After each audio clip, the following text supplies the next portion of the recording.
Ma'am आपका हमारे rapid fire में बहुत बहुत स्वागत है। आपको कुछ छोटे छोटे मेरे क्वेश्चंस का जवाब देना है। आपकी प्रिय पुस्तक कौन सी है?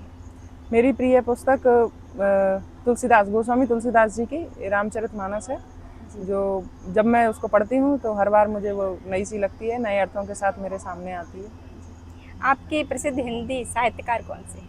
मेरे प्रसिद्ध हिंदी साहित्यकारों की अगर लिस्ट कहें तो काफ़ी बेहद लंबी है, तो जिनमें मैं दो चार के नाम लेना चाहूँगी। एक के साथ में मैं संतुष्ट नहीं कर रह पाती, तो कुछ में जैसे गोस्वामी तुलसीदास जी तो प्रथम है, उसके बाद अज्ञे जी हैं, महादेवी वर्मा जी हैं, सूर्यकांत त्रिपाठी निराला जी हैं। जी। मैम आपसे एक मज़ेदार क्वेश्चन पूछना चाहूँगी। आप मोबाइल के बिना कितने घंटे तक रह सकती है? मैं मोबाइल के बिना अधिकतम, जब तक किसी काम में अगर मैं लगी हुई हूँ तो जब तक वो काम ख़त्म नहीं हो जाता तब तक मैं मोबाइल छूती नहीं हूँ, अगर मुझे आवश्यक ना हो।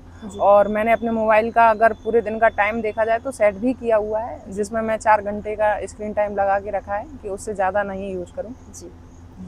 मैम एक आदत जिसे हर छात्र को अपनाना चाहिए और एक कोई ऐसी आदत जिसे हर छात्र को छोड़ देना चाहिए। एक आदत जिसे हर छात्र को अपनाना चाहिए वो यह है पुस्तक पढ़ने की आदत। जी। और दूसरी आदत अगर किसी भी छात्र को छोड़ना है तो वह है इस मोबाइल एडिक्शन और किसी भी नशे, धूम्रपान के नशे की आदत, उसमें ना पड़े, तो ये छोड़ना चाहिए। मैम आपकी नज़र में सफलता का एक मंत्र क्या है? जैसे मैं अपने बचपन से जिसे मैं अपनाती आई हूँ या बार बार मैंने जिसको दोहराया है कि मेरी सफलता का मंत्र एक बास्केटबॉल प्लेयर हुए माइकल जॉर्डन, तो उनका एक कोट है कि I can accept failure but I can't not accept not trying. तो मैं असफलता को तो स्वीकार कर सकता हूँ, पर मैं प्रयास ही ना करूँ ये मैं स्वीकार नहीं कर सकता। तो ये मेरे जीवन का एक सफल मंत्र रहा है अब तक। आपका जीवन का पसंदीदा विचार क्या है? मेरे जीवन का पसंदीदा विचार यही है कि